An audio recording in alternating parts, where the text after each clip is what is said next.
정권식 집사입니다. 욥기 20장 말씀.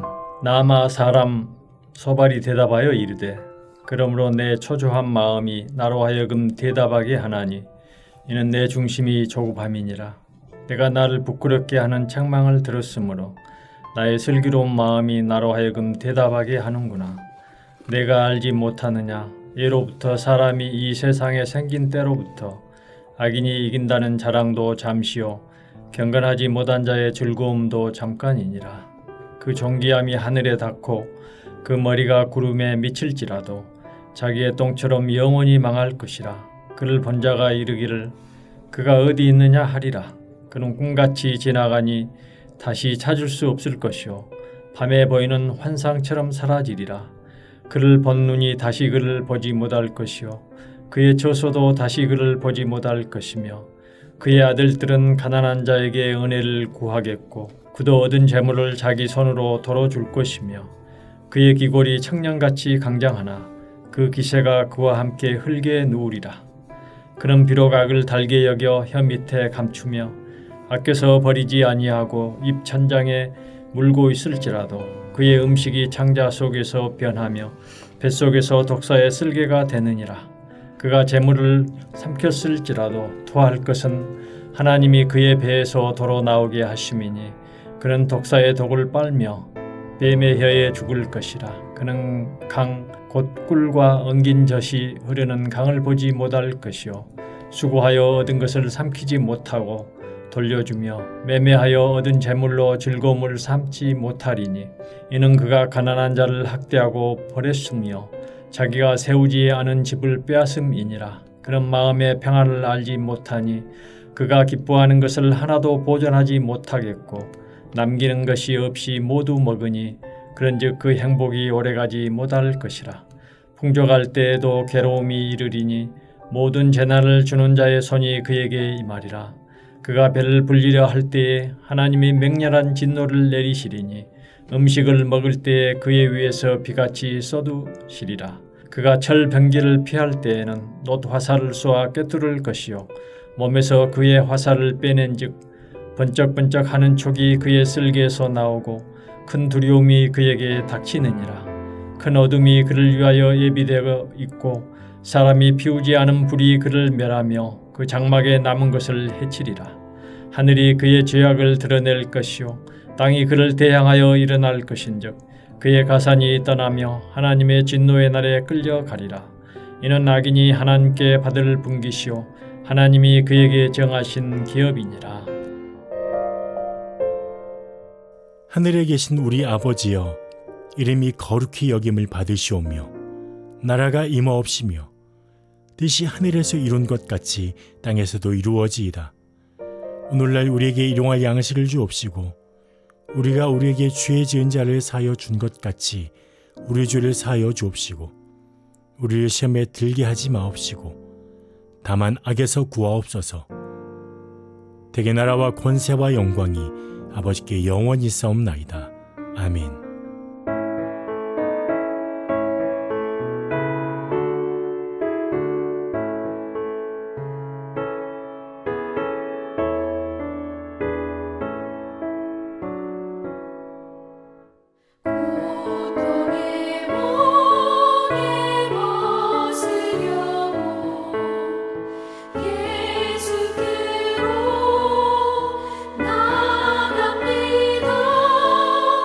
자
이 새벽 함께 나눌 하나님 말씀은 사무엘하 15장 13절에서 23절까지 말씀입니다. 제가 23절 말씀만 봉독해 드리겠습니다. 온 땅 사람이 큰 소리로 울며 모든 백성이 앞서 건너가매 왕도 기드론 시내를 건너가니 건너간 모든 백성이 광야 길로 향하니라. 아멘. 오늘 어제 말씀을 통해서 압살롬의 반역에 대해서 살펴보았습니다. 압살롬은 자신을 위해서 반역하기 위해서 병거와 말들을 준비합니다. 호위병들을 준비했습니다. 그리고 재판을 받으러 오는 사람들의 마음을 압살롬은 도둑질하였습니다. 우리는 하나님의 마음을 얻는 자들이 되어야 합니다. 하나님의 마음을 얻으면 우리는 사람들의 마음도 얻을 수가 있습니다. 그리고 우리는 악인의 편에 서서는 안 됩니다. 압살롬과 그의 편에 섰던 200명, 아히도벨은 모두 다 처참하게 멸망하고 말았습니다. 우리는 악인의 편에 서는 것이 아니라 언제나 하나님의 편에 서는 자들이 되어야 합니다. 이제 오늘 말씀을 여러분과 함께 나누도록 하겠습니다. 이제 전령들이 다윗에게 소식을 전합니다. 그 소식은 이스라엘의 인심이 모두 다 압살롬에게 돌아갔다고 하는 그런 말이었습니다. 다윗은 예루살렘에 있는 그의 모든 신하들에게 말합니다. 일어나 도망하자. 그렇지 아니하면 우리 중에 한 사람도 압살롬에게서 피하지 못하리라. 빨리 가자. 두렵건대 그가 우리를 급히 따라와 우리를 해하고 칼날로 성읍을 칠까 하노라. 신하들은 다윗 왕의 말대로 행합니다. 그리고 다윗 왕은 그의 모든 가족들을 데리고 갑니다. 그리고 후궁 10명을 남겨두어 왕궁을 지키게 합니다. 다윗은 가면서 벳메르악이라는 곳에서 멈춥니다. 이 벳메르악은 먼 궁이라는 그런 뜻이 있습니다. 이곳은 예루살렘에서 여리고로 가는 그런 길목에 있는 다윗의 별궁이었습니다. 이곳에서 모든 신하들은 그의 곁으로 지나갑니다. 그리고 모든 그렛 사람과 블렛 사람, 그리고 왕을 따라 가드에서 온 600명도 다윗 앞에 행진합니다. 그렛 사람, 블렛 사람은 왕의 시위병을 의미합니다. 가드에서 온 600명은 다윗이 사울 왕으로부터 핍박을 받던 시절에 그의 도피처였던 블레셋의 가드에서부터 충실히 다윗을 도왔던 그런 사람들입니다. 이들은 시글락, 헤브론, 예루살렘에 이르기까지 다윗 왕을 보필하는 데 초지일관했던 그런 사람들입니다. 다윗은 압살롬의 소식을 듣고 도망합니다. 여러분, 다윗이 도망할 때 무슨 생각을 하였을까요? 그는 아마도 이것이 자신의 죄 때문이라는 사실을 다윗은 깨달았을 겁니다. 자신이 밧세바와 동침하고 하나님께 범죄했던 그것 때문에 자신이 징계를 받아서 도망한다는 사실을 다윗은 깨달았을 것입니다. 여러분, 밧세바와 동침한 후에 하나님은 나단 선지자를 통해서 다윗에게 이렇게 예언을 하십니다. 사무엘하 12장 9절에서 11절 말씀입니다. 그러한데 어찌하여 내가 여호와의 말씀을 업신여기고 나보기에 악을 행하였느냐? 내가 칼로 햇사람 우리아를 치되 암몬 자손의 칼로 죽이고 그의 아내를 빼앗아 내 아내로 삼았도다. 이제 내가 나를 업신여기고 햇사람 우리아의 아내를 빼앗아 내 아내로 삼았은즉 칼이 내 집에서 영원토록 떠나지 아니하리라 하셨고, 여호와께서 또 이와 같이 이르시기를 보라, 내가 너와 내 집에 재앙을 일으키고 내가 내 눈앞에서 내 아내를 빼앗아 내 이웃들에게 주리니 그 사람들이 내 아내들과 더불어 백주에 동침하리라. 하나님은 다윗에게 칼이 영원히 내 집을 떠나지 않을 것이라고 말씀하셨습니다. 그리고 다윗의 아내를 빼앗고 원수들이 다윗의 아내와 대낮에 동침할 것이라고 나단 선지자를 통해서 하나님은 예언하셨습니다. 실제로 압살롬은 16장을 보면 다윗에 남겨둔 그 후궁들 10명과 대낮에 동침하는 정말 수치스러운 일을 벌이게 됩니다. 하지만 하나님의 예언은 그대로 이루어졌습니다. 여러분, 하나님은 다윗을 광야로 내모셨습니다. 23절은 그 모습을 이렇게 말씀하고 있습니다. 온 땅 사람이 큰 소리로 울며 모든 백성이 앞서 건너가매 왕도 기드론 시내를 건너가니 건너간 모든 백성이 광야 길로 향하니라. 이때와 그의 부하들 앞서 먼저 기드론 시내를 건넜습니다. 다윗의 부하들이 다음으로 기드론 시내를 건넜습니다. 그리고 다윗이 기드론 시내를 건넜습니다. 백성들이 다윗에 앞서 기드론 시내를 건널 때 그곳은 울음바다가 되었습니다. 그리고 모든 백성들은 광야로 향합니다. 여러분, 광야는 어떤 곳입니까? 광야는 다윗이 사울 왕을 피해서 이곳저곳 도망 다니며 피해 다니던 곳입니다. 다윗이 왕이 되기 전에 하나님께서 사울 왕을 피해 다윗을 연단시킨 장소가 바로 이 광야입니다. 그런데 이제 다윗은 다시 광야로 향하고 있습니다. 사랑하는 성도 여러분, 우리가 하나님을 범죄할 때 하나님은 우리를 징계하셔서 다시 광야로 가게 하십니다. 다윗은 자신이 다시 도망자의 신세가 된 것이 바로 하나님의 징계라고 하는 사실을 다윗은 깨달아 알았습니다. 하나님은 사랑하는 자녀들이 죄를 지을 때 징계하십니다. 다시 광야의 길을 걷게 하십니다. 여러분, 하나님이 우리를 징계하신 것은 우리를 벌하기 위함이 아닙니다. 우리를 사랑하셔서 당신의 거룩한 자녀를 만들기 위해서 하나님은 우리를 때로 징계하시는 것입니다. 히브리서 12장 8절에서 10절 말씀입니다. 징계는 다 받는 것이거늘 너희에게 없으면 사생자요 친아들이 아니니라. 또 우리의 육신의 아버지가 우리를 징계하여도 공경하거든 하물며 모든 영의 아버지께 더욱 복종하여 살려 하지 않겠느냐. 그들은 잠시 자기의 뜻대로 우리를 징계하였거니와 오직 하나님은 우리의 유익을 위하여 그의 거룩하심에 참여하게 하시느니라.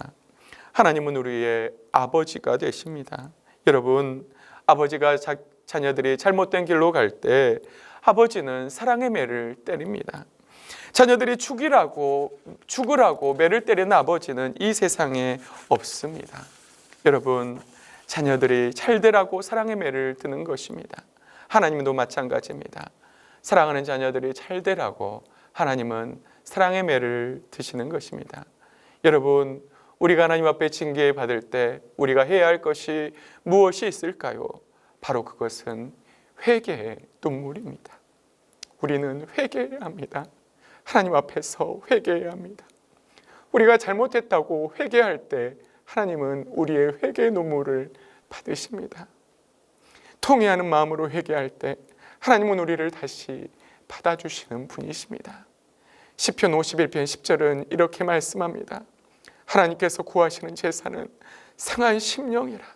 하나님이여, 상하고 통회하는 마음을 주께서 멸시하지 아니하시리이다. 하나님이 구하시는 제사는 여러분 상한 심령입니다. 우리가 상한 심령으로 우리의 죄악을 고백하며 회개할 때 하나님은 우리를 긍휼히 여기시는 분이십니다. 우리의 모든 죄를 용서해 주십니다.